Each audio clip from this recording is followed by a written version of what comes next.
Hello, everybody. My name's Milan Starcic.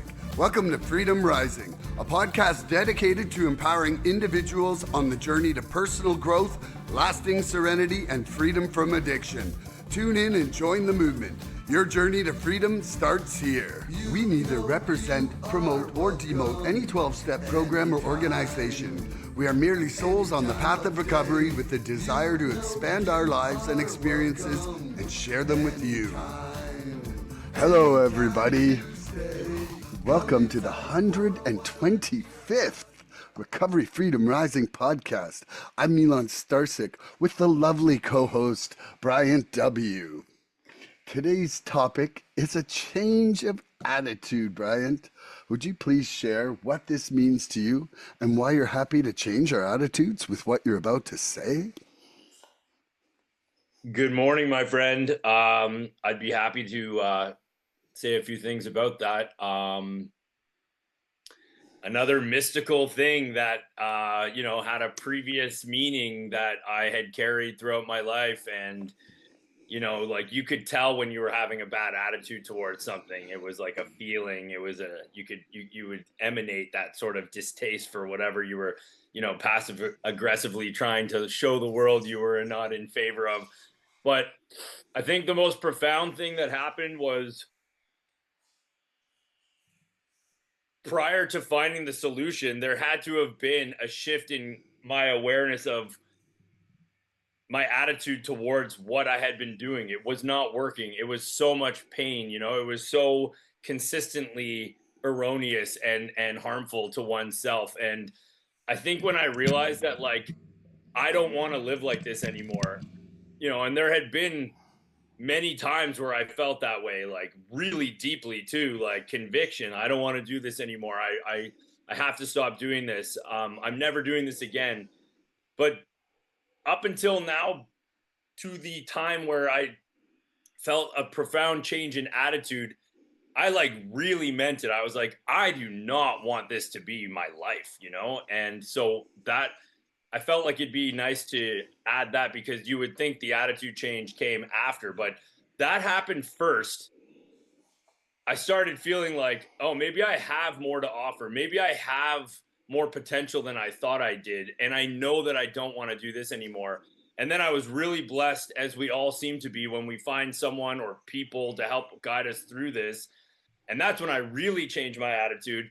And they talk about the spiritual experience, or having had a spiritual awakening.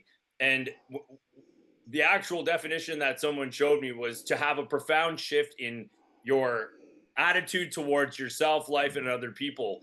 You know what I mean? Like, a whole portion of this is like a new perspective. You don't necessarily have like a one-on-one conversation with God. You realize that life intrinsically has value. People's lives become more valuable. No, you stop having transactional relationships, and then you also want to treat yourself with a higher level of respect.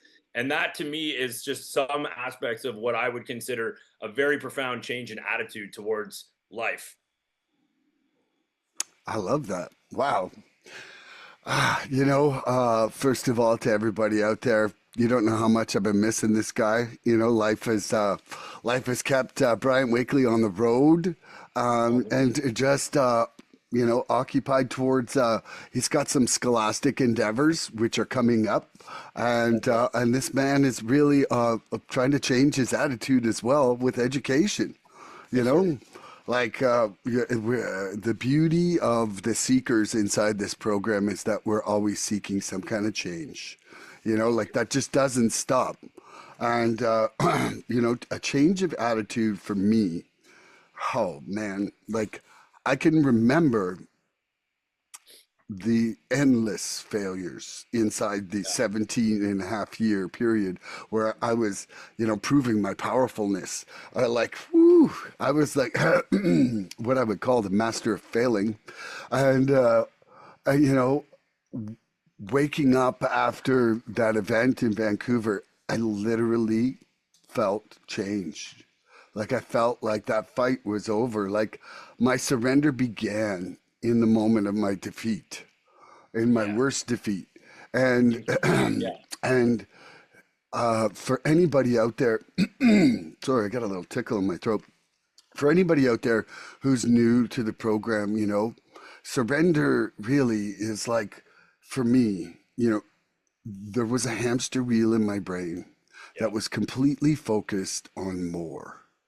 Like it was like it was, life was quantity and supply related inside this hamster wheel, and it would drive me towards the substances that I wanted, towards the usage of them, towards the repeated use, towards the thought of using while I was using, the thought of maintenance of my quantity. But Yeah. like you can imagine all those thoughts happening at once 40 times, like, and how much of my brain was occupied with that. And near the end, it truly was maddening. And by Yeah. maddening, I mean it was causing me like complete lack of presence in the present moment. It was causing me anxiety, like anxiety was taking me to the future, but it was also causing me a lot of remorse about the choices I was making in order to keep that hamster wheel rolling, So there I was living in the past, and I do believe that, maybe he didn't say it, but I'm going to say it. A big part of the change of attitude that has to shift that spiritual awakening is learning how to live presently.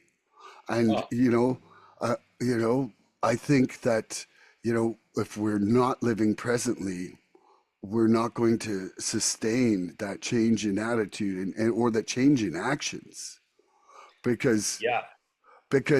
I think that if we allow ourselves to go back to that not living presently, we're disconnected from our higher power, and there's a good chance that we're just going to go back to old patterns. And part of part of that change of attitude and sustaining that for myself is the act of surrender.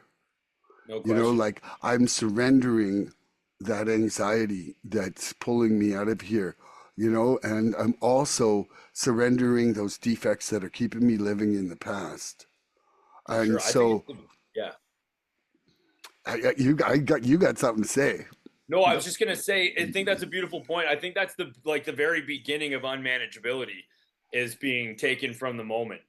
Like, you don't even have to have taken action, just mentally. Like, Yeah, that's the but gateway out of manageability because you're yeah, dealing with the unknown and the unpredictable and the non-existent, right?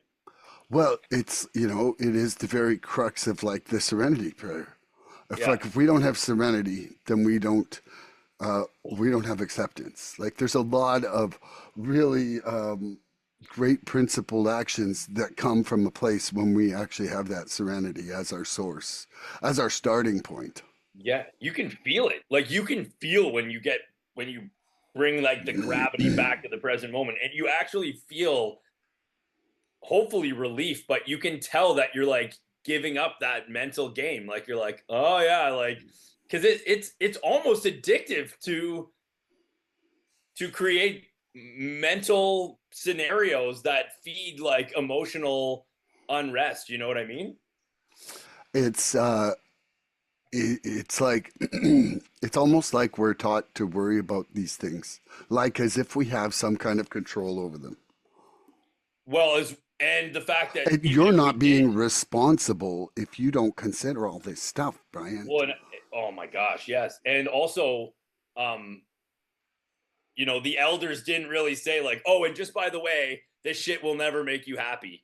This will Yeah. never actually be the thing that is worth working towards. Like it didn't work for me, it didn't work for them. It's never worked for anybody, but you should go and do that and we'll see how it works for you." And that's where I really see, corporate influence on our society has really mangled a lot of spirits in the last couple hundred years. Don Mangulis. Look at Don Mangulis. I don't know what that means. Tell I've us. never said that before. Oh, okay, okay. Like that's my new name, Don Mangulis. Yeah, it's for the mangled spirits. Okay,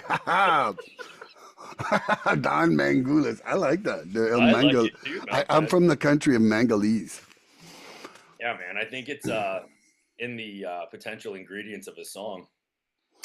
Ah, I just might have such a song for that.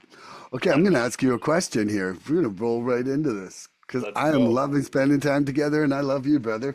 Yeah, feels nice. A change of attitude in recovery begins when we stop seeing the world as the problem and start looking within. How has shifting your focus inward helped you find more peace? I find I find myself smiling. I'm feeling quite light right now, which is so beautiful. Man, if you can handle it, the sooner you can accept that it is you, and that, like, I've probably shared many times now that this one gentleman had the courage to tell me that I was the problem, and I finally was ready to hear that. And Shout out to Harry.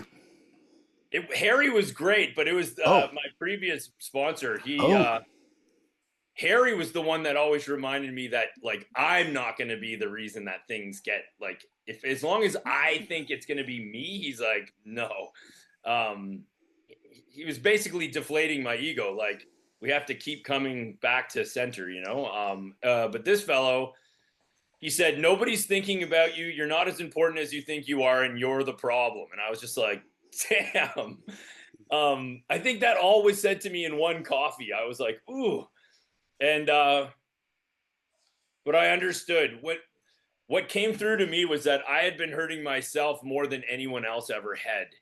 And that was like that's sort of how the message came through when I thought about my daily action and how much I was harming myself.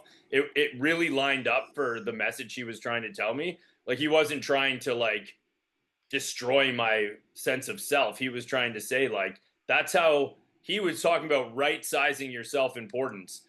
And he had said it with compassion because, we have these inflated ideas or these very deflated ideas of who we are. And both those things can create a lot of trouble and disharmony within oneself. And then also when we're hanging out with other people.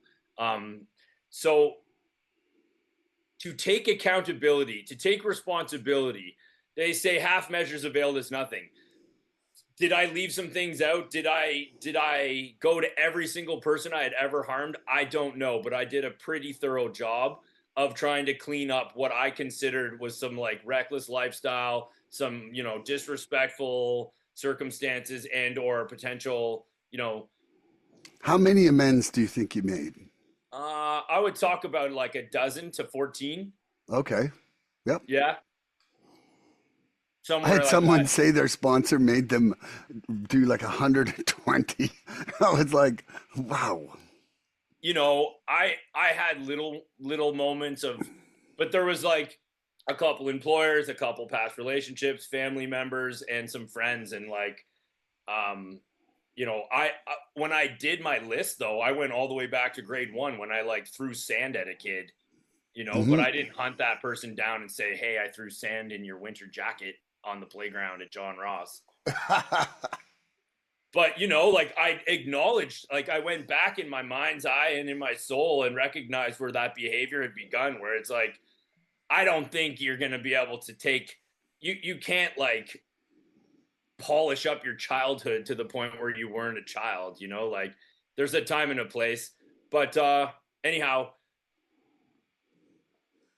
people, places, and things, you know, it is incredibly amazing how easily we can manipulate a scenario so that the external factors forced us to make these terrible decisions. And, like, I tell you, brother, like they say, once the window's open, once the curtain's peeled back, once the veil is, like, you might be okay at doing a few little hippity hops, but, like, you can no longer pretend that that's actually what happened. You know what I mean?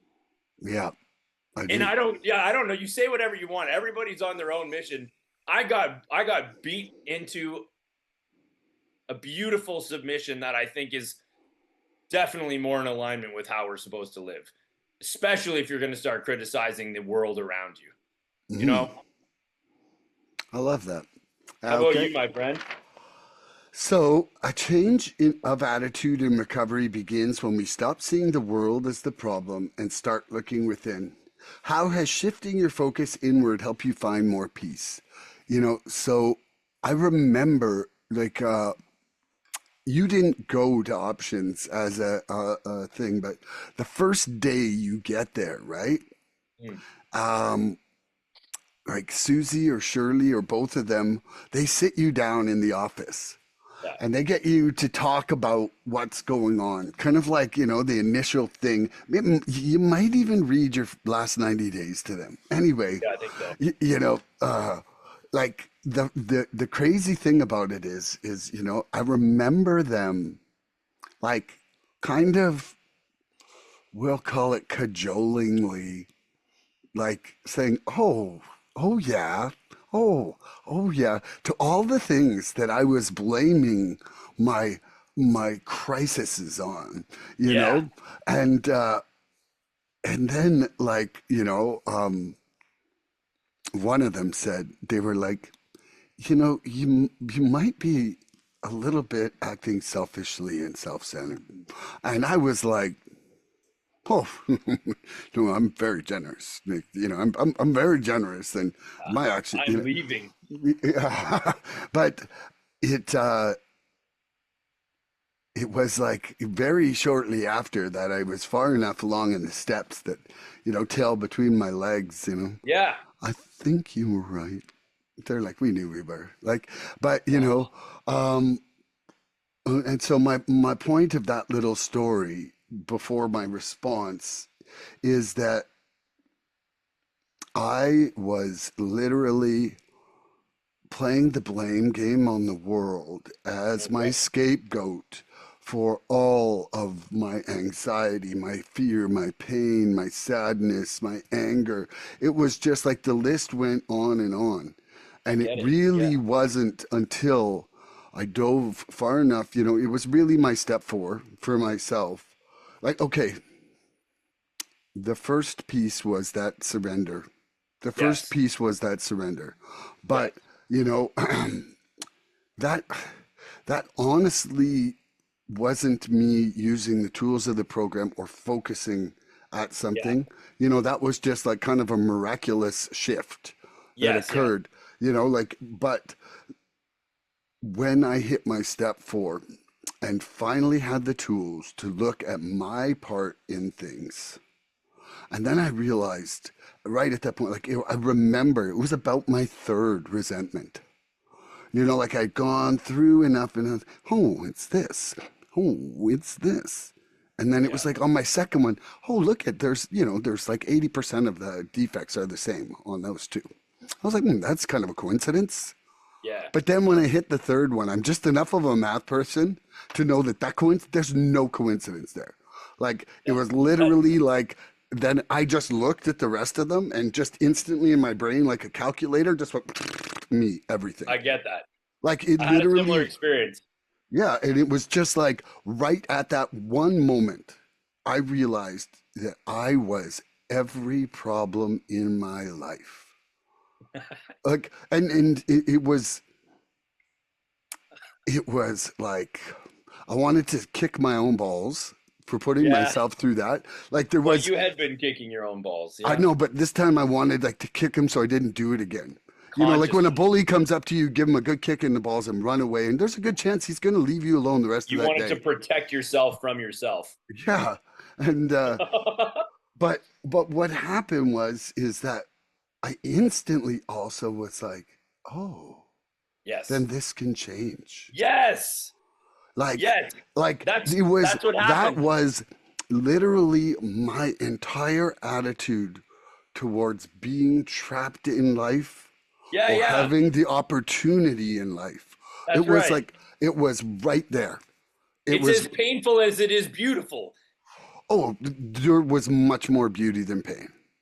I've Yeah, been but kicked in the balls enough times to know I can get back up. Like, yeah, like the pull of the hope begins there. It's I totally understand what you're saying. It almost happens at the same time because you yeah, go, well, if this is the case, then like there's something we can do about this. either you respond honestly to the evidence or you find a way to keep lying. To But run. Yeah, there's no medium there. I agree. Like I heard the most beautiful share about honesty 2 days ago from this lady who's got much more years than me, and it was just amazing. But you know, there is no small lies. Yeah, yeah. It is We either found a out. lie or it is not a lie. And so at that point in your step work, like you're constantly faced with the fork of reality versus the lie continuing, the reality versus the lie.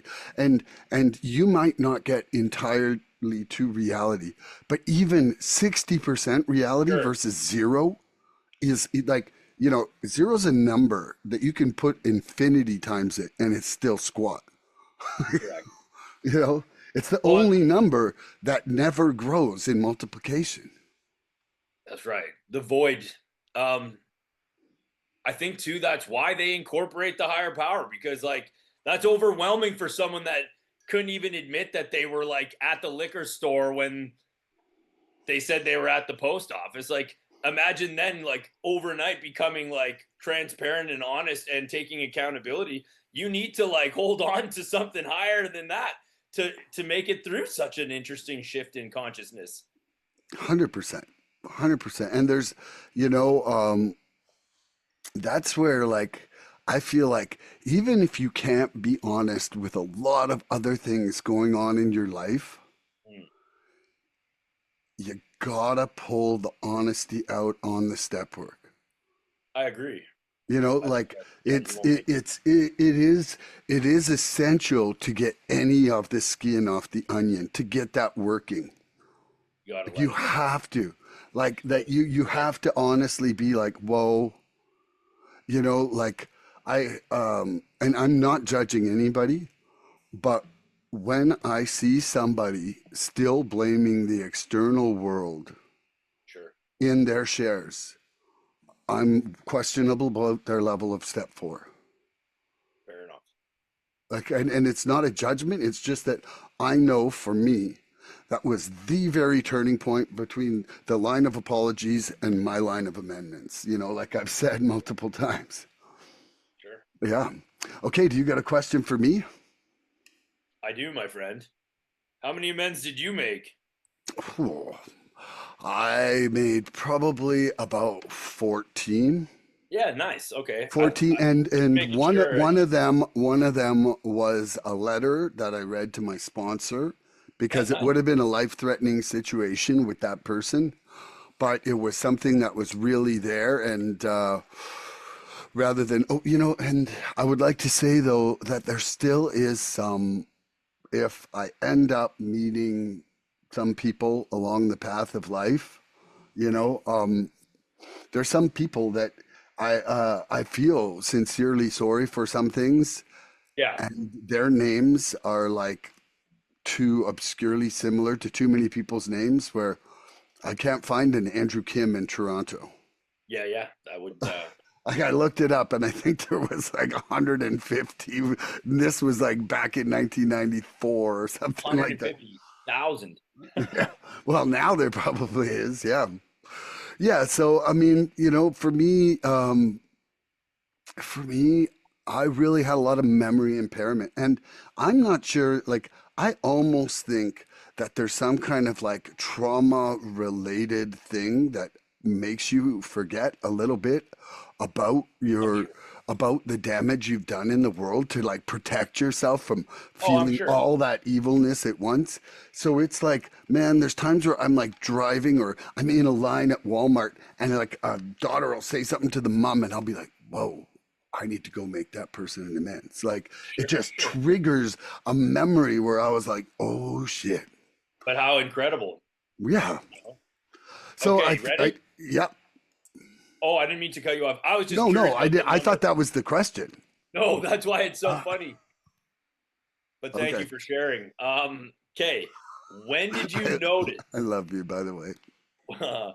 You too. When did you notice that the world around you began to cooperate with you better by allowing things to unfold as they were with a attitude of gratitude, and just a general shift in your perception?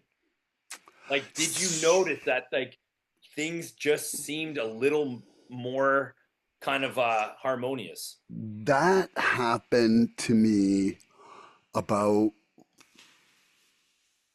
5 years before I came into the program, when I Whoa. was taking this one coaching where it was about writing a page of affirmations every morning, Okay. and the person in the course was like talking about like financial affirmations and business affirmations, and that just didn't resonate with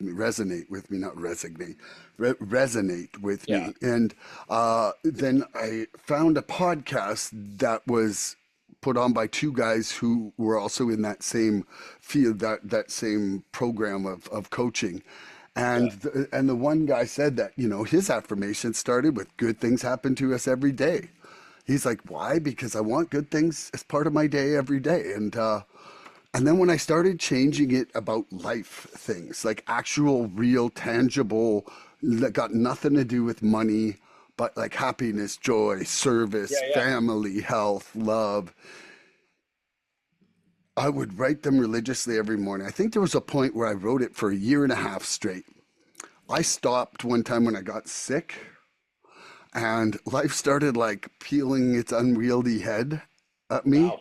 And then when I got better, I started writing it again. And within 3 days of writing them again, my life was like catapulted to a whole nother direction. So much so that my daughter got good things happen to us every day tattooed on her arm before me, because it That's a was, wicked thing. she was just like, holy shit, Dad, this is incredible. Because she was working as my assistant at the time.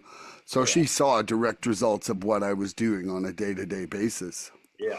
So yeah, for me, that was that, you know, and inside the program, like the second that I was focused on the solution versus the problem, like I love that sign at options that says that what you focus on becomes greater. Like the Yeah. second that I was focused on my sobriety and recovery and not my addiction, the world just changed. Like when I realized that it's like where I look, not what I'm running from. Yep. That was a massive, like, right away, things just got things just got crazy inside options. That's awesome. Yeah. Nice. And That's you really were one cool. of the crazy great things that came out of there, our friendship. Yeah, man. Kind of hard to believe that that occurred 5 years prior to your rebirth, but Dude, before I came in, I had good things happen to us every day, tattooed here. And then here, I am grateful for the privilege to help and serve.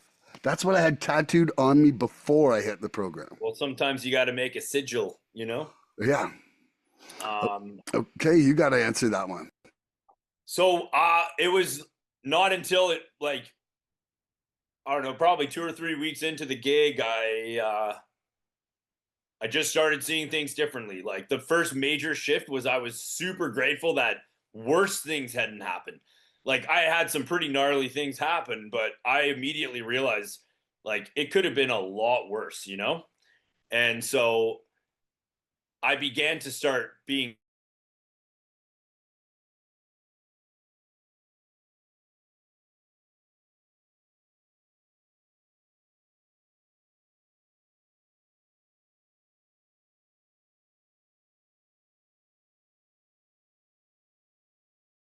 and that helped a whole lot too because I could start seeing the ground that was underneath me instead of feeling like I was just like falling through the void. Like I was like, no, I'm very like I'm quite lucky that I have the things that I have, that I know the people that I know. I did like this really interesting quick equation in my head and I looked at how many aspects of my life were out of my control. Like where I went to school, where my parents chose to raise their family. Like I had no say in that. So I had to quickly go, well, I went to this school and these are the friends I made. And those are the friends I had till I was 20 and into my 20s, some of them this way and that way, some of them still here. But I was like, I'm really grateful that those are the people I met. I can't have somebody in New Hampshire's friends. I'm not from there. So I had to just like start really untangling like reality from like these ideas of how things could have been. Like you see all these other people living lives and like, you see like 8 guys kayaking with killer whales on their like bachelor party and you're like I should be there, but it's like you weren't invited. You weren't invited. Those aren't your friends. And so like I had to be happy with what I did have. And then you realize someone else has no friends. So you become really good at right sizing life and understanding like what unrealistic means and what realistic means. And I just became a lot better at that. And that changed my attitude. And it also changed how I was relating to the world around me, because when you're coming from a place of gratitude, you say to your mom and dad, like, man, I'm really grateful that you're who you are and that we have this relationship. Or, you start being grateful for your job or your client or the fact that you were paid on time. And if you're not paid on time, you trust that they'll get it to you in the next 3 days. And then it happens. And you're like, I don't need to like lose my mind or start disrespecting people because I'm insecure for 48 hours. And just stuff like that. Like you just really like, I think about like, you've seen that. Have you ever seen a video where like a cruise ship's coming into port and everyone's like, it's not stopping, like there's momentum to our disharmony and it has to slow down, man. And it's like, it's going to crash, and then slowly. And so like, I felt like coming down off this insane anxiety, this neurological, like I was in such neurological, what's the word? Like disharmony. Like my nervous system had been like, like for years. Like I was nervous wreck, brother. Like I was hungover like every fucking day. I was very unwell. And like my mind and my body were like, whoa, like my mind's trying to figure out the answers to life. And my body's like, I'm not sure I can keep pumping this blood. Like, and so anyway, it had to happen in a certain sequence. But to answer the question, like within a few weeks, my body calmed down. Within a few months, my mind calmed down. And then, you just start realizing like, hey, like I have a much better opportunity now than I did before. And like, if I made it through that hell, I can probably make it through this. And it just made me really nuzzle into like living sober compared to like this reckless insanity that like never, ever, ever worked out. Like I was much happier to walk into the unknown. And I just felt like the world around me started reflecting that back to me. Like polite interactions with people more willing to help you, people listening, just generally like a much more kind of calm state. And I really think people would benefit from looking for peace rather than happiness. I just like if we tried to find peace within ourselves, I know it sounds like this ideal, virtuous, whatever, but like, man, would that help out? That would bring joy. It would create the actual joy. Yes. I went into a meeting last night, and I think we spoke on the phone yesterday afternoon for a little bit, and I was in a really good place, Sure. but like, and I walked into the meeting, and this older lady sitting there, she was like, "How are you?" And I was like, "Amazing." And she's like, "You look like you are." And I'd never had somebody say that to me in That's my life, right. but you know what? I'm like, it's true. Like that's all I could say was it's true. Like I felt truly amazing, It is and absolutely a fact that we emanate that vibration, and it is visible to people. yeah, like and to have tried to shit talk it or downplay it, like I'm okay. That would have been lying. It would have been 100% lying. And I think that's one of the things that and there was a newcomer there, man. Like, here's the deal: is that for us to not display the quality of our lives as we recover, you know, is a disservice to the program. I couldn't agree more. And well, yeah, It's an it's act of dishonesty and disservice if we don't. absolutely. Like if somebody asks me how I'm doing, if I'm fucking amazing, supercalifragilisticexpialidocious is your response. And they will And I'll probably spell it to you really, like anytime, just like that. they'll benefit from that, I think. Well, they'll at least learn how to spell it. I think we should all learn. I could teach you one day. Okay, here's my next question for you. Where we once saw defeat, a new attitude helps us see opportunity to grow, to heal, to rise. Question for you. What recent challenge have you faced with a new mindset that surprised you? Yeah, so I like to believe that when we're honest and we're in alignment with what we're learning, that basically it only makes sense to me that the solution that is necessary for us to continue to grow will present itself. That's a really big question. My father said to me recently, he said, I know you're not where you wanted to be, but based on what's happened in your life, this is a really good place to be. And it immediately shifted, like it went like whoosh, whoosh, and it's like this is a great place to be, but it's not what I planned. It's not where I anticipated to be. And there could be a part of me that's like, I didn't want this.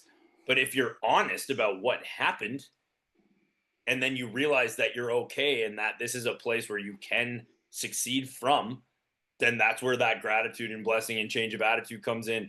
And I immediately felt like, yeah, like that's the coolest thing that you could have said to me right now. And so that's the most recent kind of moment.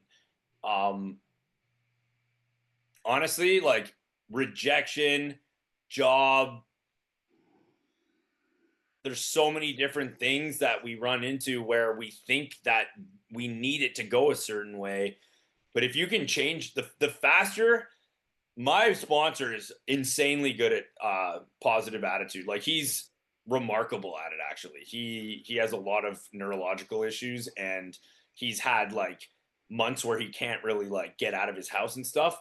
And he just like meditates and literally like combats that state with like positive attitude and affirmations and whatnot.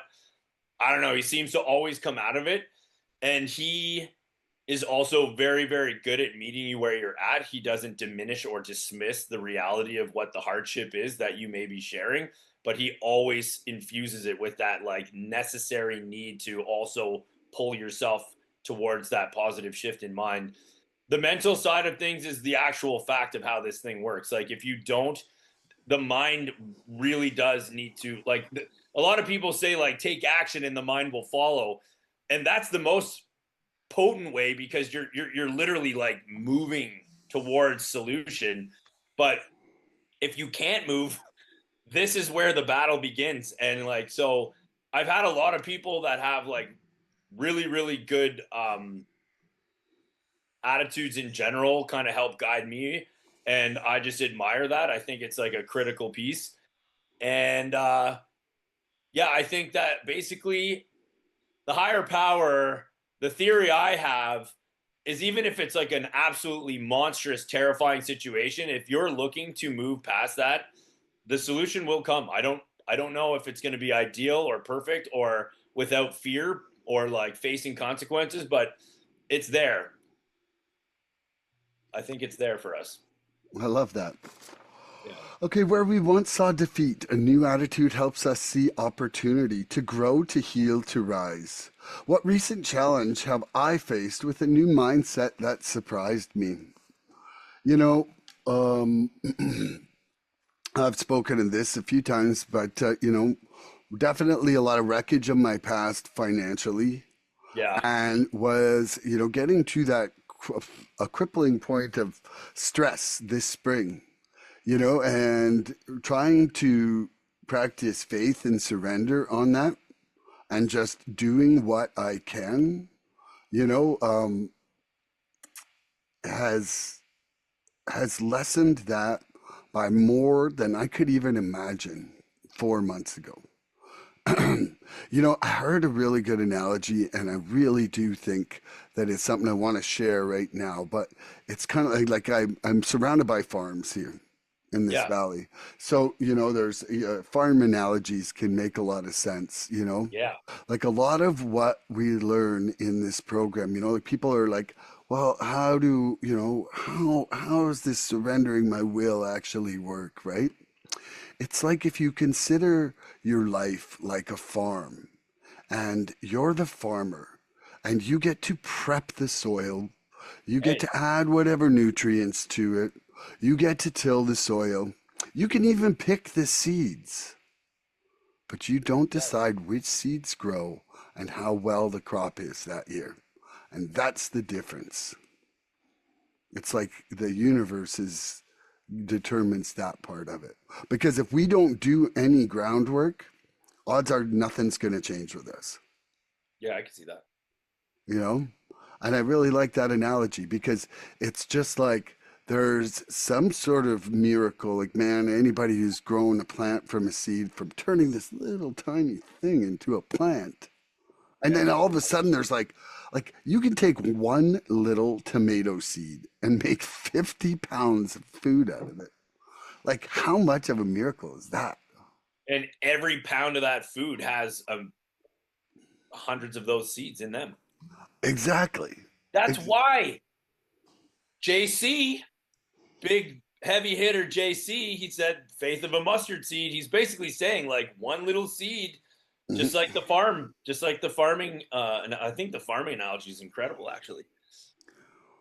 Yeah, I think White, that for me with my sponsees, it's going to be something that I use as a way of talking about it. you could even get them to plant a little seed, and like a lot of places do that. They do a little horticulture in with the psychology, and like Plant a seed of willingness. yes, We'll call it the seed of willingness. we should come up with our own strain of tomato called the willingness. Just Wilma's willingness, yeah, grown from the bedrock. Don Mangulis. Yeah, Don Mangulas. Okay, so it's now your turn to ask a question. Oh yeah, Yeah, quite the valley you live in. It's really beautiful. it really is. I am so spoiled all the time and I love it. Yeah, man. Okay, what do you find helps you when you're noticing that your attitude is not in the healthiest place? Woo. Okay, first of all, rest. Like, rest is my most common culprit. I like that you stress that. It's cool. It, it is like a fundamentally different Milan on a super tired day. Yeah. Unbelievably. Amount of sugar. Amount of sugar is a real thing that I gotta watch. Like I go up and then I feel like I kind of have like real baby moments of not, of just not being as compassionate, not being as understanding. It just kind of like Yeah. sugar makes me more self-centered. It's what I've realized. Um, Wow. uh, and then caffeine level is another one. Like, man, too much coffee, I got no serenity, not a bit, you know? So the thing Wow. though, the thing that can change my attitude if something's not going good for me, is exercise, getting away, like having the opportunity to walk away from a situation, Mm. maybe taking some breaths, you know, and if I get the opportunity to get myself alone, I'll probably like step 10 it on myself while I'm walking, like trying, if I do get to get off on myself, I'll probably do a little prayer about that, Ooh. like it really, because walking to me is kind of some part of my meditation for sure. And, although my legs are still moving, I think that I'm such a fidgety person that that is the same as some people sitting still. Like I know it sounds crazy, but it's just Hey, like my body in motion in a rhythmical fashion where I can just go to autopilot in my brain is probably as still as you're gonna get me. Like if I'm sitting down, I'm shifting this way, shifting that way. Like I just like I sit in the meetings and I'm like, how come everybody else isn't vibrating like I am? Like I'm like, yeah, you are. I'm You're like yeah. Yeah, you're a wild dude. Like, Uh, and at first I'm like, this really highlights that I'm not the same as everybody else. Um, and then, another thing really is to make sure that I'm breathing. Like if I try to take a deep breath, because if I get to a point where I'm kind of feeling anger, there's probably a good chance I'm not breathing right, you know? yeah, And yeah, I would say that that is like my go-to list, really. I like it. Sometimes I've had it too where I call a sponsor or friend and talk about it. Yeah, Yeah. beautiful. Hmm. Yeah, I like that. I like that you always throw in that little harpoon of prayer. Um, I like that a lot. Yeah, for It's myself, proving to be quite useful.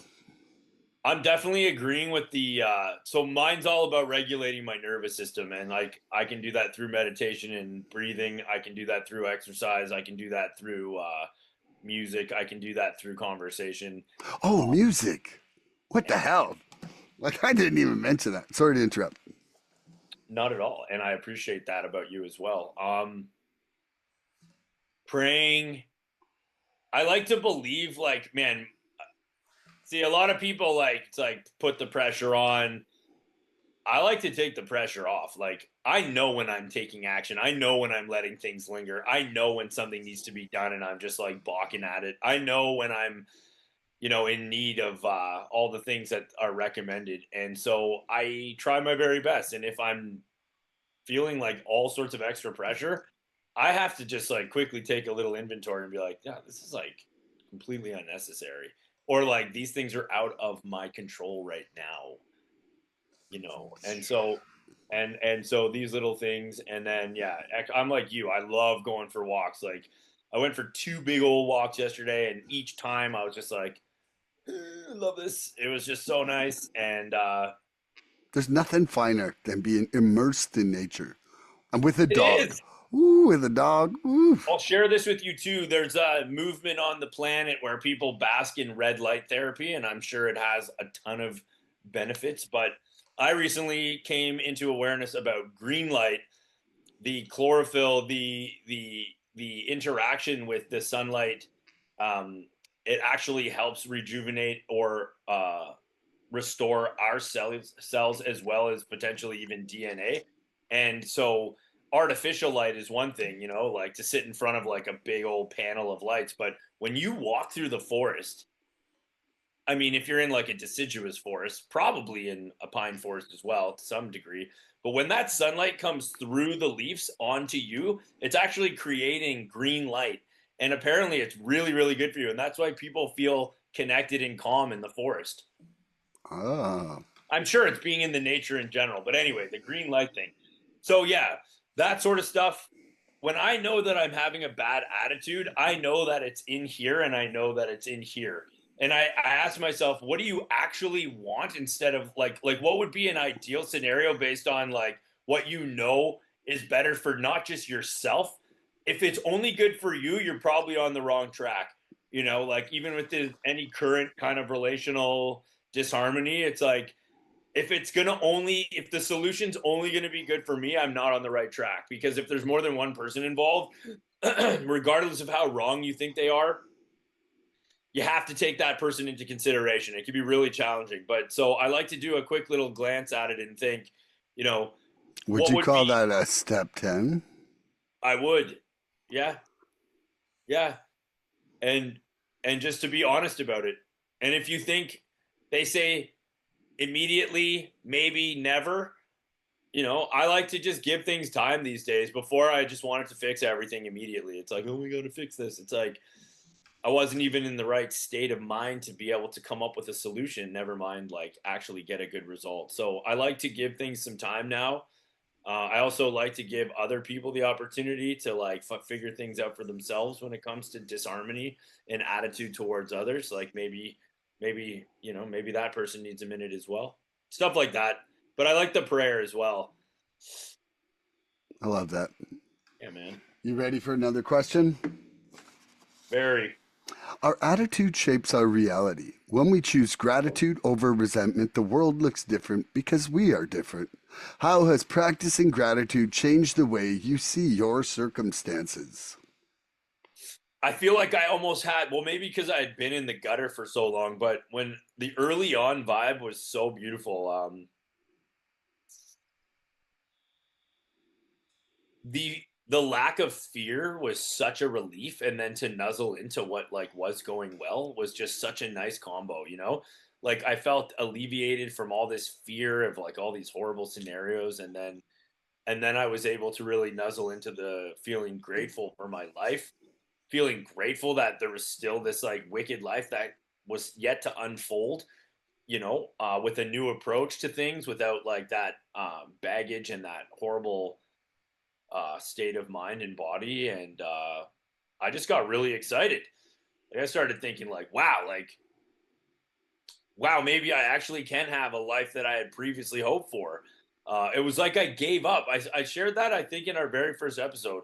Right around the age of 12 or 13, some part of Bryant gave up. I had already concluded that, like, things are unfair, things don't work out, families don't work out, the girls I like don't like me, school's too hard, teachers are hard on me, I didn't make the team, like holy. So if all these things have already occurred and I've already got this bad attitude towards life, a part of me literally was like, what's the point, And that's when I started like looking for like instant gratification and like trying to like make life more interesting through like reckless behavior, And so I don't know that like I got a lot of momentum in that first chunk of time, just nuzzling into what I did have going well, and like the fact that I still had all these wonderful people in my life. And like today, bro, like we have today. Like for you and I to be sitting here comfortably chatting, like we're lucky.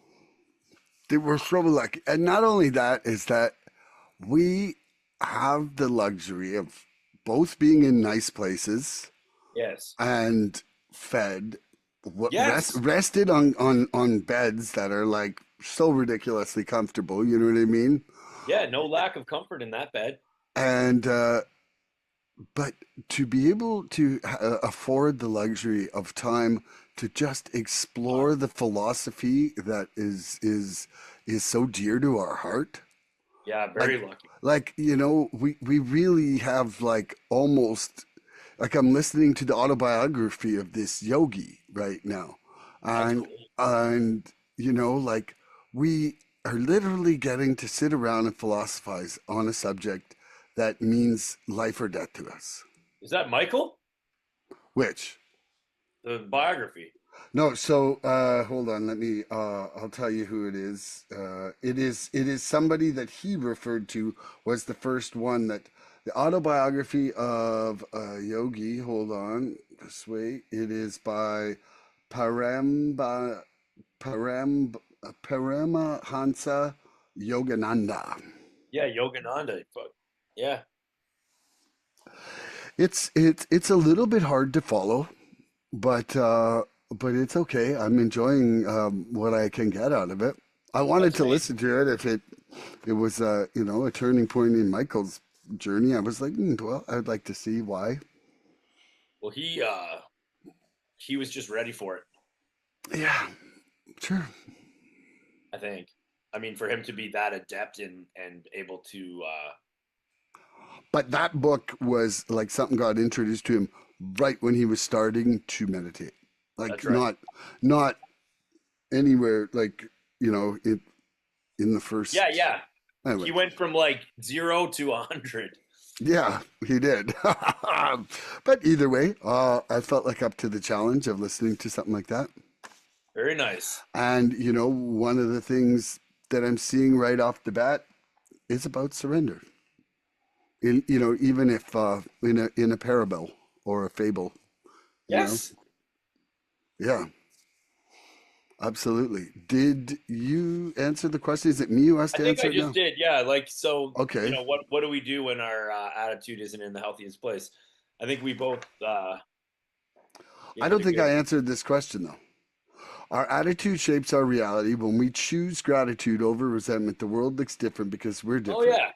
So, how has practicing gratitude changed the way that I see my circumstances. Yeah. Well, first of all, like I, by the end of my addiction, had very little gratitude for what was going on in my life. I was living in a perpetual pity party. I was an emotional amplifier to enable using. I was not in a state of gratitude, even if I pretended it. Are you looking to say something? I swear to God, I had the word amplifier in my mind when you said that. Yeah, because you've heard me say it before. Okay. You have a great memory. That's wild. Yeah, and so That's crazy. one of the things that occurred, at the Yeah. Great Resurrendering in March 2025 this year Yeah. was also trying and learning how to pray gratitude for every circumstance, and even for the struggles. And because, you know, um, it all started with a podcast on acceptance I did back in the fall. And one of the things I read while researching for that podcast was about embracing the constant state of change, like not just accepting it.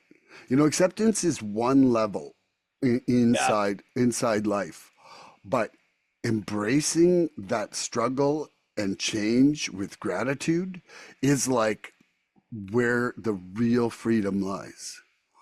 because it can allow you to experience joy from what was pain. Like literally experience joy from what used to be 100% pain. Yeah, I could see that. Like that shift in seeing the opportunity for your growth, the opportunity for you to learn, the opportunity for life to unfold for you, the Yeah. opportunity you have for being part of that present moment instead of being controlling that present moment. Like that is to me like, and I'm not saying I'm there, but what I'm saying is that I Well, you now see it. I see like I've peeked in the room. I, Yeah, I yeah, yeah. I don't You've have had the a key nibble. for the door. I don't have the key for the door, but I can't unsee the shape of that room. I That's know right. that the couch is on the right and that there's a kitchen table on the left and there's a box of cereal in the cupboard that I'm going to eat if I get in this door. That's right. Yeah. And I'm like, Yeah. yeah. So, yeah, like, I mean, for me, I think that gratitude's changing everything.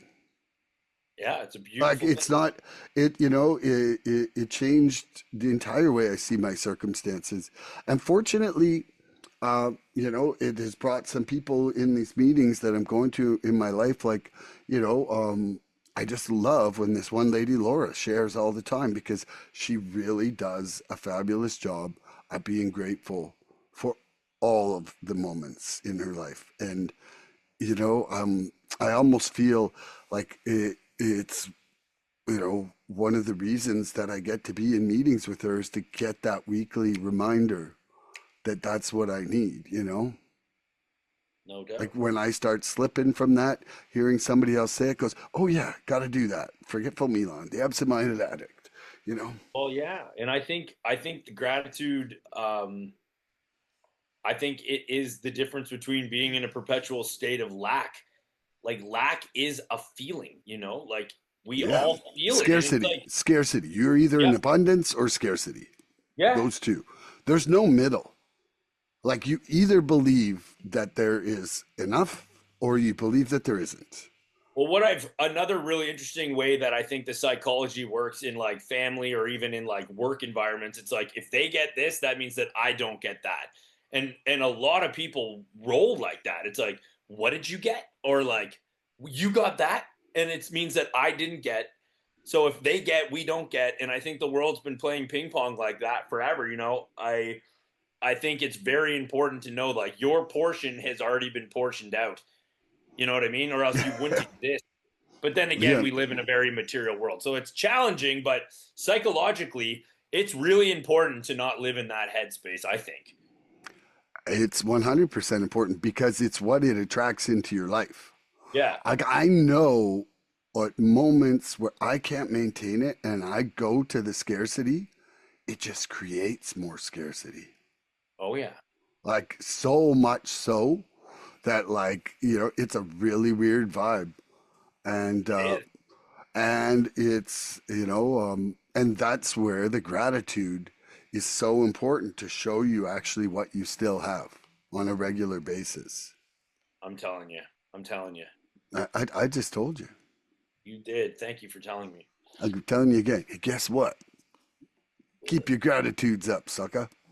Yeah, yeah. I'm gonna get my list. Yeah, that's right. You got another question? Yeah. I don't get my list. I think I saw a list recently, potentially from you, where you were grateful for fresh veggies. Yeah, dude, I have more veggies than I could stuff in my body. I would But be think about constant. that. I know. I'm so grateful for it. Like, I am so grateful right now for the food that I have. Like, I literally have to choose between what I will waste. Amazing. Like, Even in the smallest garden, you could come up with this circumstance. Oh, it's incredible, especially with fruit trees too. Like you have like a peach tree or a plum tree. Like good luck eating all those. oh, trust me, I will. That's what I'm Is talking that about. a Okay, challenge? Is that some kind of challenge? I want you to eat every piece of fruit off of that tree Squashbuckler. I'll do it. and all the grapes. Oh, the grapes will be hard, man. It's probably like 750 pounds of Concords. Oh, very quickly. This is probably not helpful for anyone watching this, but you know how I got to see your pond Yeah. just last week. My buddy's up at his family spot and he's restoring his pond because like Oh, some of the aerators stopped working and it got mm, overgrown. And yeah. he's made it his like summer project to like restore and get the health of the pond back. And I'm like, what a cool project. Tell him that for the algae, there's actually an enzyme. I could turn him on. I could send you a link for a product for that.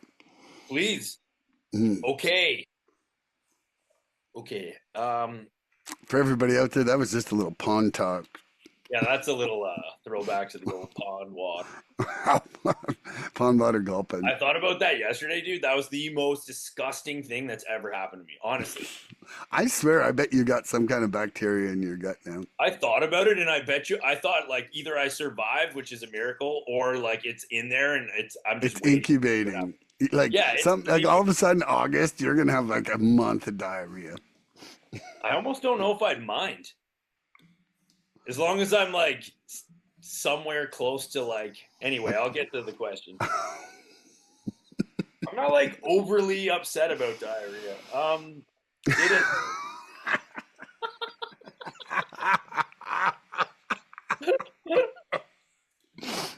Okay, Okay, this is ask me the outrageous. question. I can't believe this. Okay. Okay.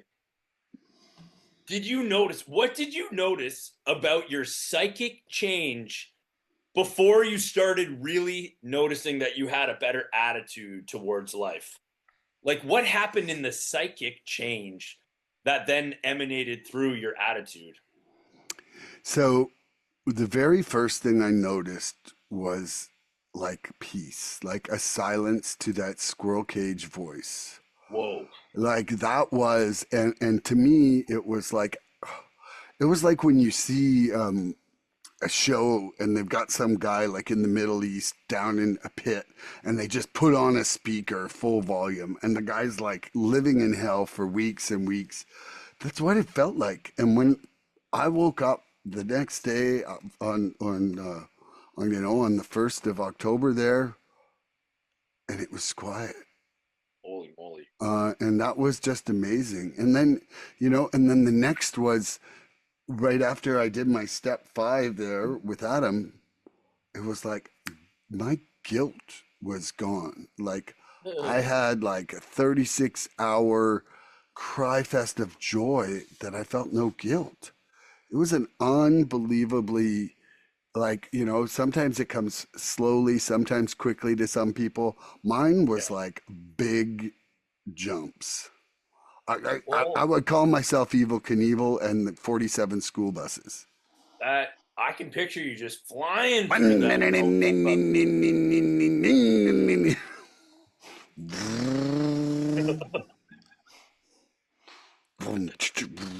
How many 47? 47 school buses. Damn. Well, honestly, that's a beautiful thing to hear. The peace of mind, the quiet mind, the lack thereof, condemning chatter, perpetual dialogue. Like for you to have benefited that much from obviously that really scary moment in your life, which like kind of sounds like it like shocked you out of an old way of life, and then also then I mean, that's what they're really hoping will happen if you do a thorough 5. Like you're supposed to feel like you put down like a bunch of weight, you know? So for you to have had, I It think was there's the no coincidence. first guilt-free moment in 51 and a half years, Brian. I believe you. That's what, okay. When I talk about the beauty of like the early, like the first year and stuff, that's essentially what it was. It was like, I don't feel guilty anymore. I don't feel all this, you know what I mean? Like it, for the first time since you were like a kid, you're like, it's okay to just be alive. Like I don't have to carry this story around of all these like unpleasant moments, you know? So for you, the psychic change was the lack thereof mental Mm, activity. yeah. Wow, that's so amazing. So if I was to answer that, I had a very similar experience. Like I stopped looking for the solution in my mind and I started just like being where I was. I often share with people like whether I was at work, at a friend's house, even if I was at like the place that I was excited to go to, I still didn't want to be there. Like I needed to drink in order to be places. Like I didn't want, I always wanted to leave. I felt anxious. Like, I don't know what happened to me, but I was like just basically anxious. Constantly, and it was torture. Like it was a form of existing in a state that was somewhat like it wasn't painful like toothache, but it was just this like ugh, like you know what I mean. And I noticed that that sort of just like lifted the mental activity, sort of shifted, if anything, like you said, kind of quieted down, and then the attitude came. It followed after that because I was like, I think I shared this one experience where I was in like one of those float tanks where like the chamber where you like what do they call Deprivation tank. it? Deprivation. Yep. And I was lying in there floating around. I think I was like 2 or 3 months into the old journey of sobriety. And I just remember thinking like, holy fuck, like all those mornings where I was like, I got 20 minutes to get where like heart's racing, smoking cigarettes, Red Bull, like Red just Bull. fucking insane, like no money, cabs, like relationships, like after like 15 years of like madness, I had like I graduated school right at the end of my drinking. I took that summer to like start getting sober, and then this was like early fall, and I'm lying there, total silence. I had nothing weighing on my mind, like bills, like relationship. Like I wasn't in a relationship. I was just sitting there. And I was like, how did I get here? Like every one of those moments led me to this moment. And I'm like, I'll take it, man. Like I was just sitting there floating and I was like, I wasn't even enjoying the float that much. It was like mildly entertaining or not. It was not supposed to be entertaining. But anyway, I felt safe. I felt grounded. I felt peaceful. And I had not felt that way maybe ever in my whole fucking life, to be honest. Like ever. Even when I was a kid, I didn't feel peaceful when I was a kid. Ever. No. No. I never ever felt peaceful as a child. No fucking way. No. Absolutely not. And so to be like an adult where like since I was like 16, there was just constantly something that I was worried about. I became so self-conscious, so self-aware, insecure, like when am I going to hit puberty? It's like I don't know, but it's probably going to happen. You know, like all this stuff that you worry about, you know, next thing you know, like it's like whatever. And I'm just sitting there anyway, buddy. That it was just so cool to like not be blasted by my mind every day. Yeah, that's wild. Yeah, man. It's my turn to ask you. It is. Okay. A change of attitude doesn't mean the world becomes easier. It means we meet it with more honesty, courage, and grace. What part of your life feels easier to face because you've changed your perspective? That is an incredible question, and it's absolutely true. I was funny, or I think it probably happens to a lot of people, but um, things started falling into place to the extent that I actually thought that this was so magical that like as long as I stayed sober and start like did the things they tell you to do, that like I would only have good things happen to me. Like I was like, Yeah. it's just going on. I figured like it's just gonna just like I had this, then it turned into that, and I have to be honest. I think I did sort of like confuse like worldly or like whatever societal types of successes would like be in harmony and match like the process of continued sobriety, spiritual fitness and all these things. And I like genuinely believe that like I would no longer have to deal with these like really gross things that happen. I was completely wrong. um the most challenging things I've ever had to deal with have happened in sobriety. I have had pretty much constant physical challenges, relational, familial. I've had some really healthy friendships. That's one thing that's been very consistently really, really beautiful. So anyway, to answer that, I think the key to that whole entire thing is untangling that little silly knot and understanding that like it is not the case that things will just get easy. It is not Not the the case. case, Not. no pun intended. Oh, yeah, How could you not be intending that? that's right. And so once you accept that and you understand that these spiritual principles and this attitude towards life can get you through all circumstances and that you will actually need it the most. The greatest thing, and I've said it before and I'll try to say it again, sponsor said the steps are there not to prevent you from having hard times, but to protect you when you have them. They do not Ooh. prevent, they protect. And hell yeah, man. Like it Mhm. is very, very true. And like, so having realistic ideas about what life is, the temporariness of all things, and then yeah, just trying your best to be as positive. Like, never mind that. When when the storm comes, buckle up. I don't know, but like you need to be able to like hang on to some of the previous victories and know that there is going to be the other side of things. I love that. How about you, my friend? So, a change of attitude doesn't mean the world becomes easier. It means we meet it with more honesty, courage, and grace.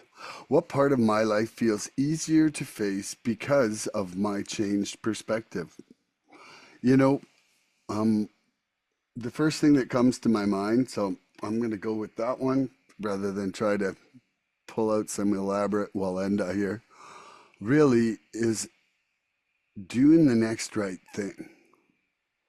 Like, I always, my default for sure was dishonesty inside my addiction because so much of what I was doing was based on that. You know, like it was, you know, there was an openness when I drank when I was younger because Yeah, drinking was normalized in society. But then when it became drugs, there was like what I'll call a skullduggery. And, it was okay to try drugs at a party, but it wasn't okay to start doing drugs every day. right.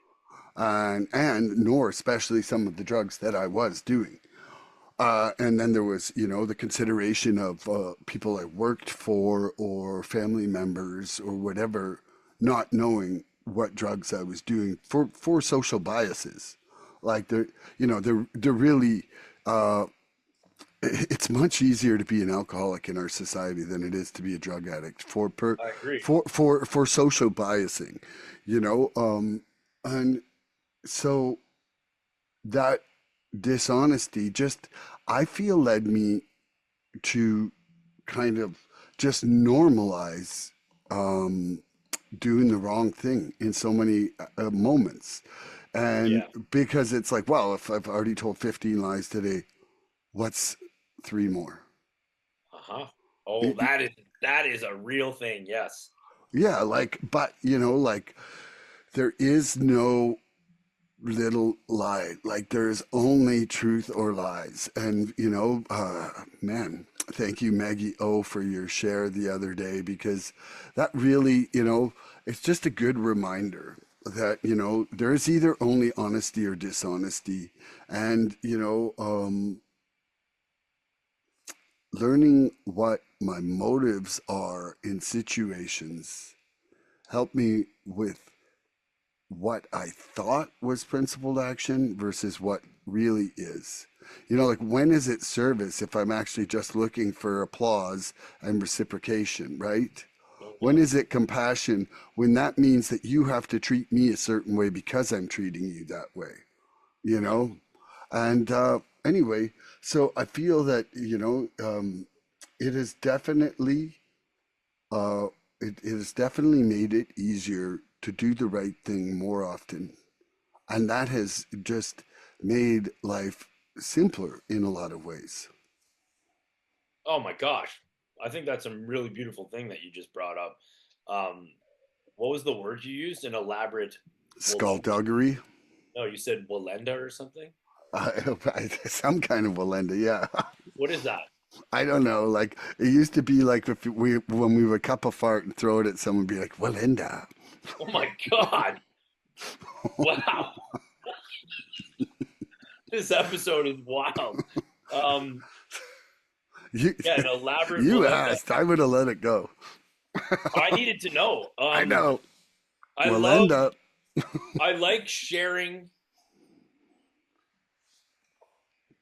um experiences, but sometimes just saying the thing like you just said, just that like doing the next right thing. And isn't that amazing? And like it really is a very sincere and like kind of quite uh what's the word? Wise way to live. you know? I It's don't so know. relieving. Man, this is going to sound crazy, but like it came down to like my attitude towards my laundry. Like honest to God, when you like empty out the lint and stuff like that, it's like do not leave that. Like little things because that means you're leaving it either for someone else or you're saying like I'll do that later. It's like do it now. Yes, And I I've noticed like these like there's all these little fibrous muscles in the big ones and you need to work those too.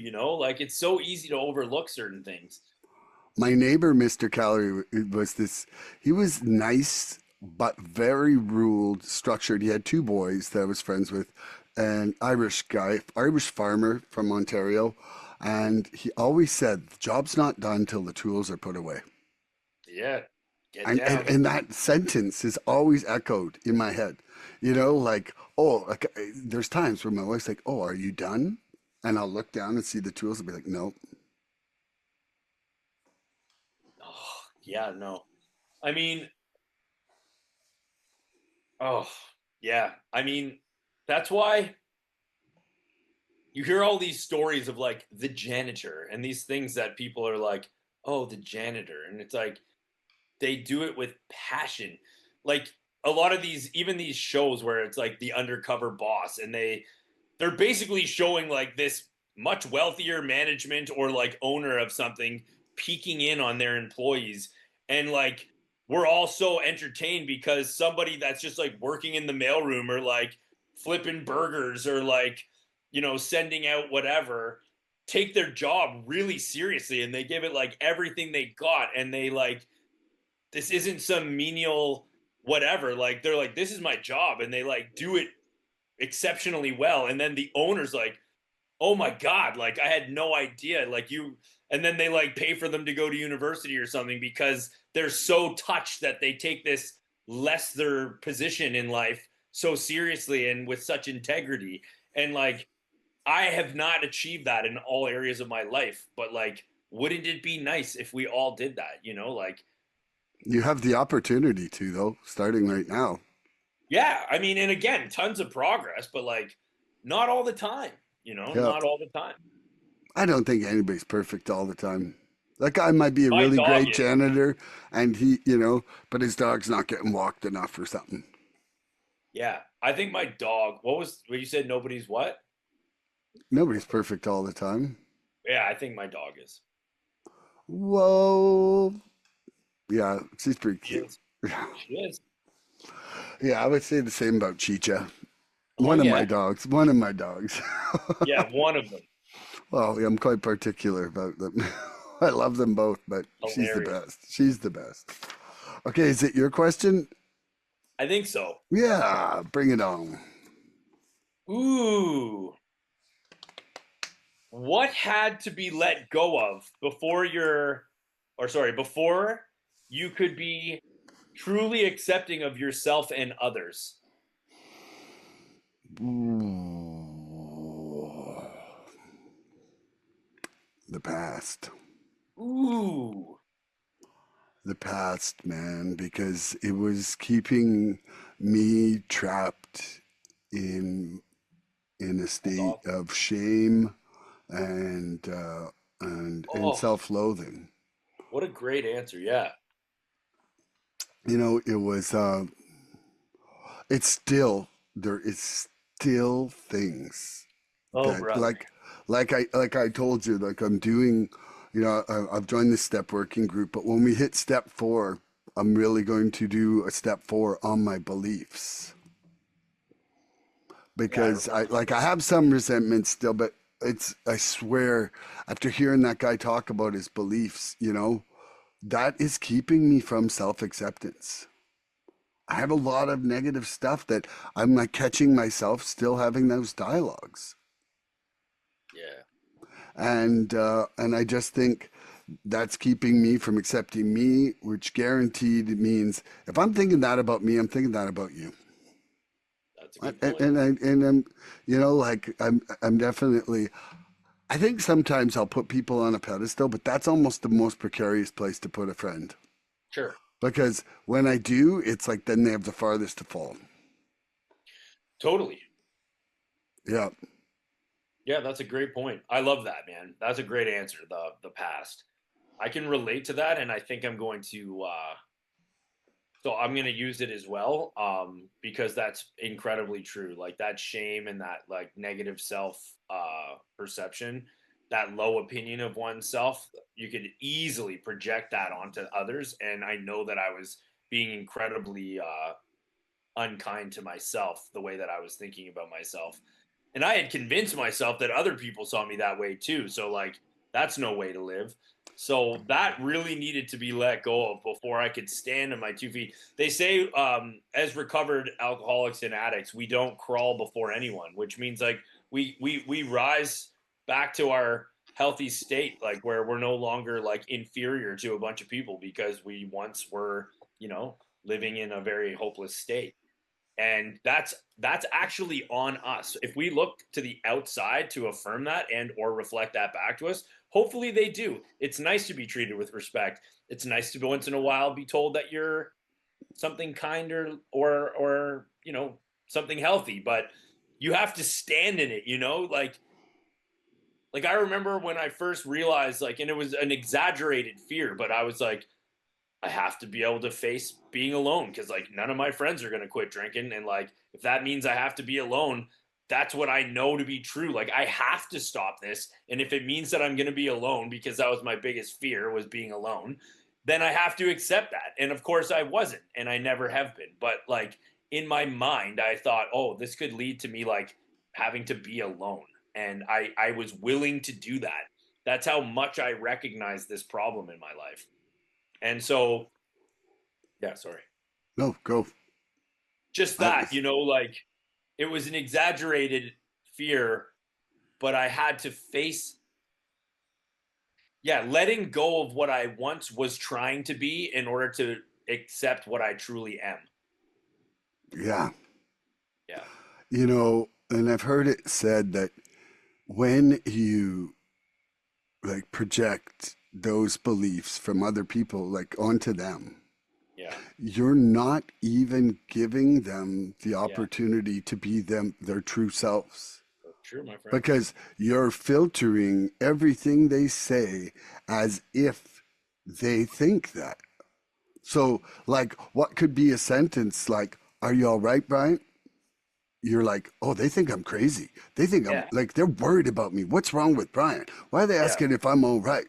When Yeah. really they're just like, "Hey, you all right?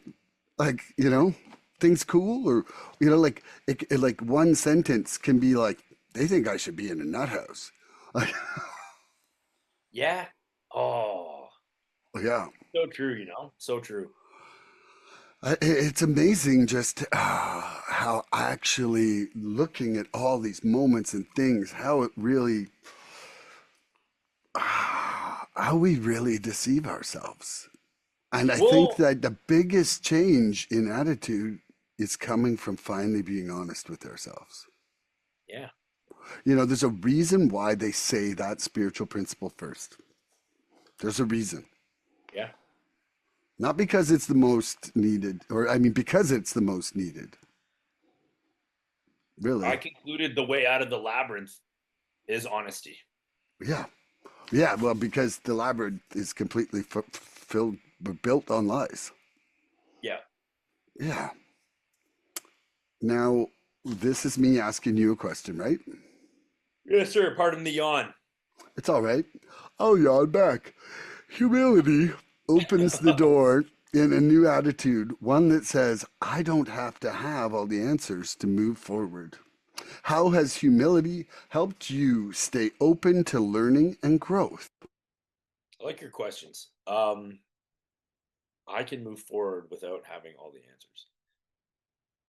Humility was the right sizing again of the self-importance, the inferiority that had been like kind of tripping me up for so long, and like this idea that if only I one of the coolest things that happened to me is like I achieved a level of I guess what do you call it? I became a professional in an industry that seemed like a dream or like unattainable at one point. And I ended up finding my way into this employment, and it was very very connected to the timing of sobriety as well. Like I basically like got it and then realized like I really needed to deal with this drinking problem or else I basically had no future, and I had worked so hard to become this thing that the future I put a little more value on the future. And so once I detangled this idea of who I was, and we often talk about how our motives change. Like we're not driven by the same things. We're not trying to like get the world to see us the same way we used to, or we're not trying to hide it. Anyway, the the reason I'm sharing this is because by the time I was like halfway through my first year of sobriety and I had done the steps, I really no longer felt quite as like certain that I needed to be this thing in this industry. Like it was like I kind of got to the point where if I get the job, great, but if I don't, I don't. It's no problem because I had already sort of seen that it had served its purpose. Like just the training alone had really served a purpose. Like I finished what I started. I was able to take on this crazy task and like it was super challenging and I got through it. And it was sort of like I didn't need to do this in order to feel okay about myself. And that was such a huge shift, you know what I mean? Like I didn't I didn't need anything to validate my existence anymore. Does that make sense? 100%.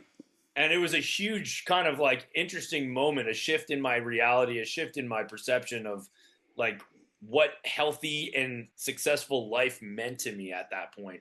So like yeah, I didn't have all the answers, but I kind of relinquished that need to be validated, and that's sort of what came to mind with that question.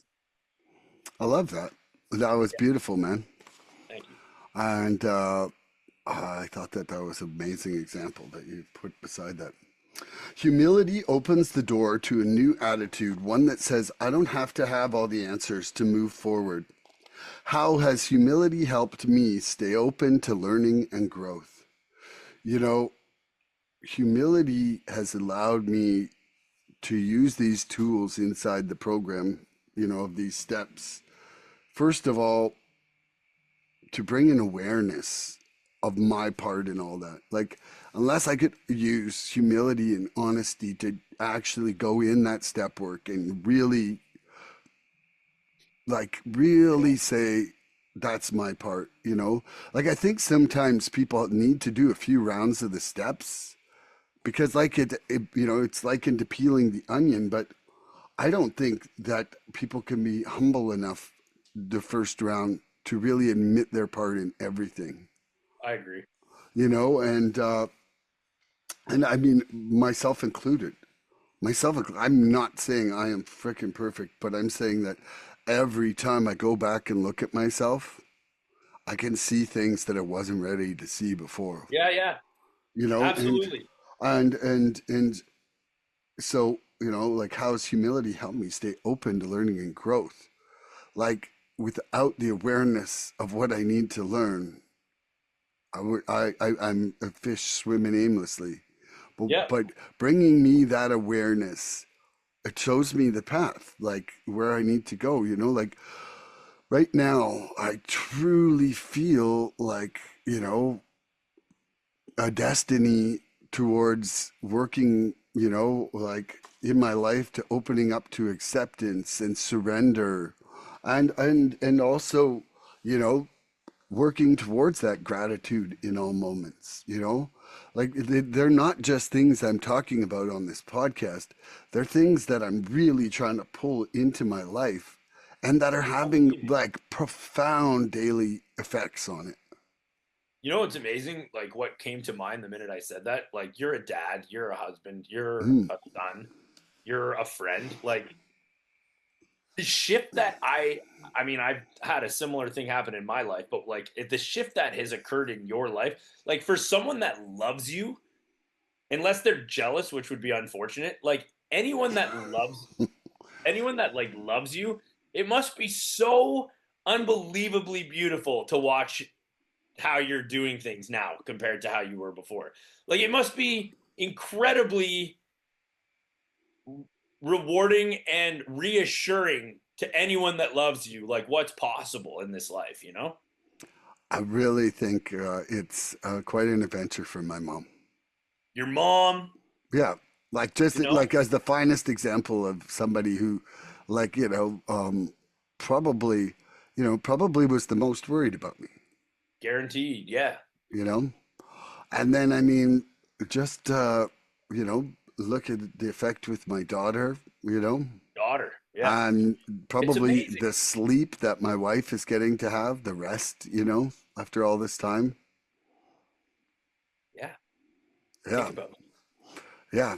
Um, yeah, I think we both answered that question. It's your turn to ask me one. It's my final kiss, John. Okay, well, not mine because I always come with extras. So we have Don Mangulis and Walenda. That's what I've learned today. Okay, so you could be Walenda. No, I am not a tossed fart. What's that, Walenda? Oh, you silly bugger. Okay, I like actually do like it. I think you do. It should be Walenda Pond Water. Man, man. Oh no, sorry, I spelt that wrong. I put Magnulus, but it's Mangulus. Mangulis, yeah. Okay, man. Magnulis is kind of neat, though. Uh, uh, okay, Mangulis. okay. Now, question. Okay, so does faith make a big difference in your attitude, especially when you're facing your fears? Okay, one more time. So I'm trying to weave in It sounds like a great name, PW. that's actually such a good name. PW will end up. I hope there's a anyhow. I love you. Love you, brother. Does faith make a big difference in your attitude, especially when you're like, taking action and you're still facing your fears? Like when you're like, I'm really scared to do this. Can you share with us what faith does for you in those moments? So Like, how does faith help your attitude? I would say that it has really been the last 9 months that have really, my faith has grown. And part of that is due to meditation, part of that is due to prayer. But, basically, a huge part is praying gratitude for, the struggle that I have, for the opportunity to learn in the struggle that I have, for the smattering of the opposite of what I'm feeling. Like praying gratitude for my faith gives me more faith. I like it. And to anybody out there, like, I mean, I was experiencing some crippling anxieties and some, just downright unsavory anger.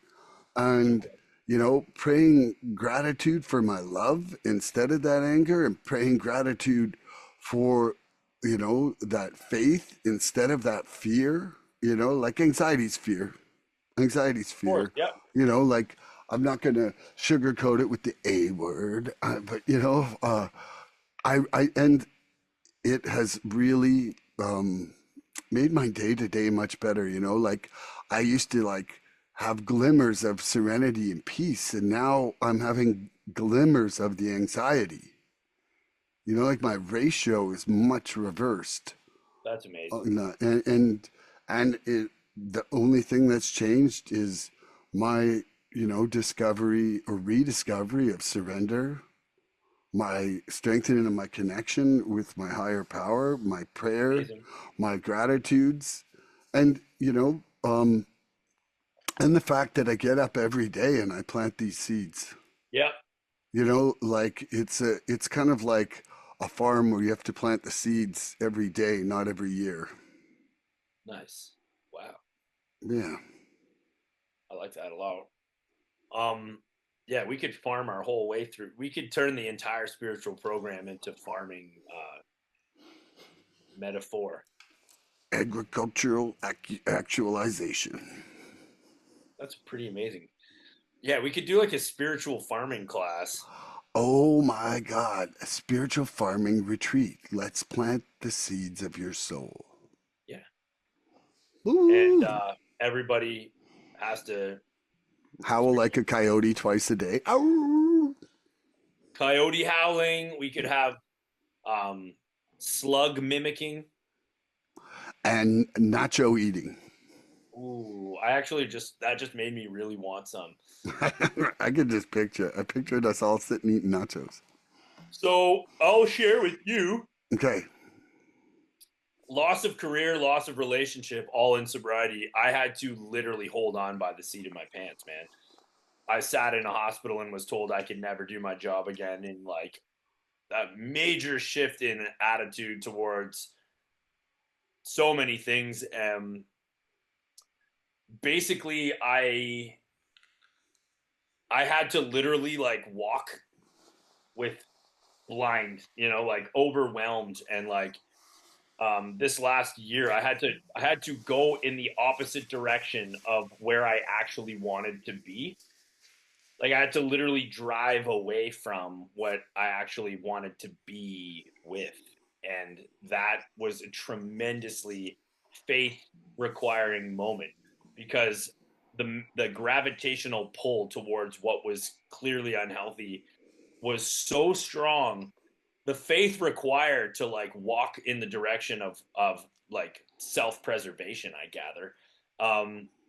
Like some of these big ticket items and things that have happened without the aid of, say, a bottle of alcohol to make me feel better. Like the nervous system was firing like like really, really, really scary, like for me. And in order to try to like still be grateful and still be hopeful and still be faithful was really hard. Like it actually is a testament to no human power could have relieved. I was lucky and blessed enough to have humans that came to support me through those challenges, but no human power could have relieved. So I have to like always keep that faith, man, because like when I feel like I'm literally being like robbed of something I've worked really really hard towards, I find it like overwhelming for a while, like I'm overwhelmed with this life circumstance. How am I ever going to be able to see this from like a place of gratitude? Like I'm not grateful. I'm not in Hmm. that moment. I'm not grateful. So I'm not vibing on gratitude. I'm not having like the most healthy attitude. I'm not probably like running around wondering who I can help. I'm like, holy shit. And thank God that this whole thing works under those conditions as well. But like, yeah, the faith for me is critical always, but in those moments especially, like I literally, it's like, yeah, those are the moments, man, where you're like wearing a you're literally living in faith. Absolutely. And so, just as a follow up, do you not see a value in praying that gratitude even when you're not feeling it to help Oh change yes, your mindset? absolutely, Okay. absolutely. I just, I'm just admitting, yeah, I know. I'm just asking a question. yeah, yeah. I just fully admitting that in those powerful moments, I'm not sitting there just being like so Yeah. grateful. You're like, yeah, no, no. But I feel like, That's the goal. praying those gratitudes helps replace that negative self-talk Big that time. that Yeah, can keep you trapped in those places. That's all. totally. And I Yeah, just you're wanted, probably doing it without noticing, like yeah, yeah, I noticed even in like the hardest moments, like I could see the things around me like that I was still thanking God for sure. yeah. And Yeah. that's, and that was literally why, when I saw you in your darkest times this year, that's why I said, hey, come in on this gratitude list. Because I wanted you to see some other people's gratitudes when you Yeah. weren't feeling it, No question. Yeah. you know? Yeah. And whatever. I just try to help whatever way I can. Less up, brother. So you're out of questions now, right? Yes, I am. Okay, so we are going to switch to lightning round. I have 5 questions left. If we do it at a minute each, we'll end up at a perfect time here. You good with Okay, that? let's do it. Okay, so now this is the moment in time where Mr. PW Walenda really has to put his thinking cap on. He's left with 60 seconds to decide the fate of the universe, or at least his response to this question. The 12 steps don't just change what we do, they change how we see ourselves and the world around us. How have the steps shifted the way you view your place in the world? Gnarly. Basically, it's completely destroyed my previous concept of who I am. I uh, I accept that what I can control is myself. If it's a positive influence, God bless. If it's negative, I'll try to correct that. The simple fact is, I have no trouble admitting this. It is the end of oneself. Previous thought processes. Um,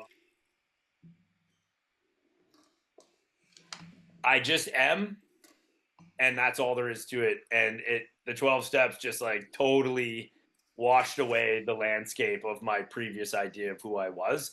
And based on what we've talked about all day, that like that previous idea of who I was, it needed to be washed away. So I'm grateful that I'm still standing on solid ground, and I am what I am, and that's all there is to it. I love that. And for Milan here, how have the steps shifted the way I see my place in the world?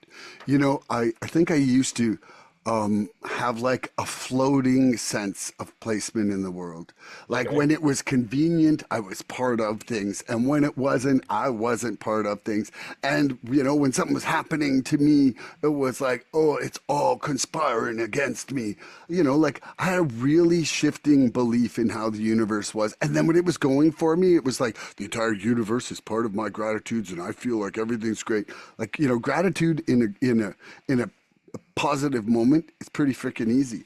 But how it That's has right. changed, how it has changed for me really is that I don't see myself as the victim anymore.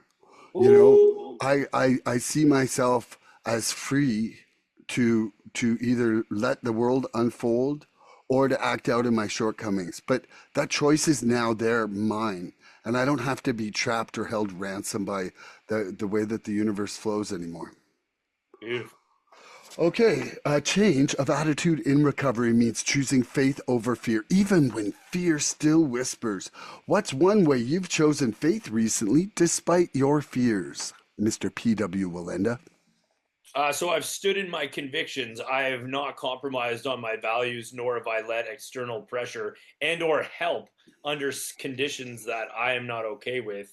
Like almost taking what you might consider the easier, less challenging route, because if you do this or if you do that, or if you're willing to do that, then we'll do this for you. And I'm like, nope.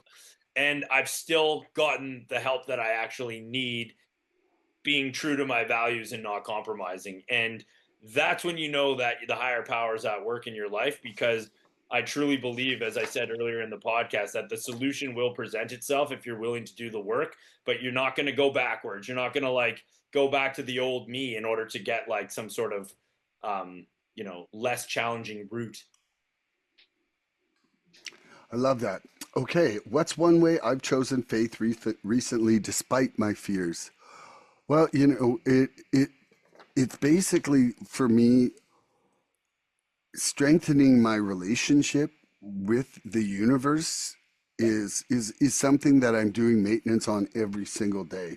And uh, what it's done for me is it's opening this path to my belief that surrender really is the key to my freedom. And that freedom comes in the form of joy, peace, serenity, but also love. You Yeah. know, like I was trapped in fear and hate and anger before, whereas love really encompasses all those other things. And so when I'm truly free, I think I can look to the world clearly and not, through turbid waters. Beautiful. We used to see limits everywhere. Now, with an attitude, we start to see possibilities. P.W. Walenda, what possibility is P.W. Walenda willing to explore today because of P.W. Walenda's recovery?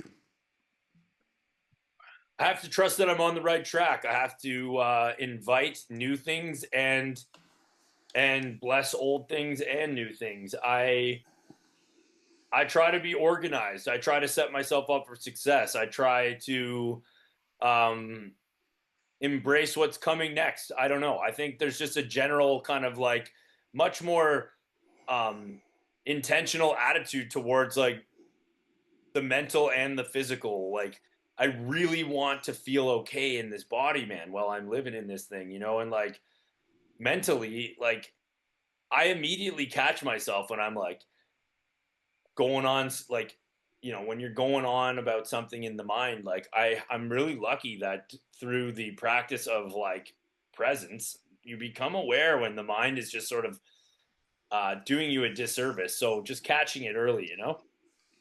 I love that. Okay, and Don Magulus, what possibility am I willing to explore today because of my recovery? I truly want to embark on my own version of a surrender experiment. I want to start seeing how life unfolds for me. And, there's been a couple of events in the last week where I had my idea of what today was going to be. And if I was going to be truly in service of the moment, I had to shift that. And I surrendered my expectation for how the universe was. And, in some ways, I really saw the benefit of it. And so, right now, I'm definitely wanting to explore surrender in my recovery. A spiritual awakening often begins with a change of attitude, the quiet decision to see to see life differently one day at a time. P.W. Walenda, what new attitude are you practicing today that helps your spirit stay free?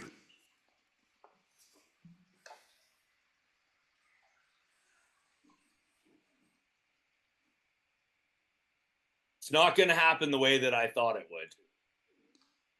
It's just not. And like, I believe that. So is that a surrender you're saying? Correct. And the divine intelligence knows why. So I'm going to lean into knowing that loving, caring, that loving, caring, brilliant creation is going to unfold the way that that loving, caring creation is meant to. And it's probably not going to be the way I thought it would, but it will be for the health and beauty of the creation. Well, I love that. Okay, and Don Magulus, what new attitude am I practicing today that helps my spirit stay free?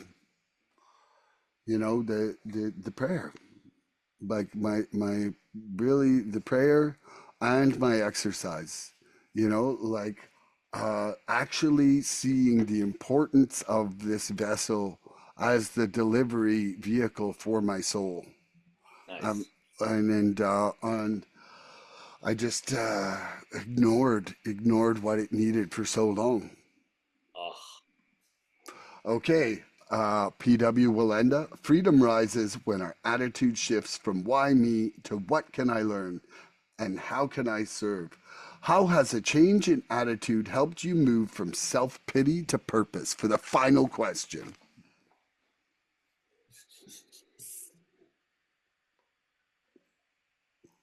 oh, I was so disappointed in so many things for so long, and now I'm just trying to be like, oh, just let it rip, man. Let it rip. Let that pond water flow. Let the nature sort it out. I much rather see the laws, the divine laws handle things instead of me resisting and or like trying to muscle my way into things to make them I think there's a time and a place to try to change things, the courage to change the things we can. But yeah, I'm gonna let the divine laws act as my shepherd. I love that. Okay, and Don Magulus for the final question of the day. How has a change in attitude helped me move from self pity to purpose? There is not a single way it hasn't. You know, like I literally was the pity party prince. Like, phew, phew, phew.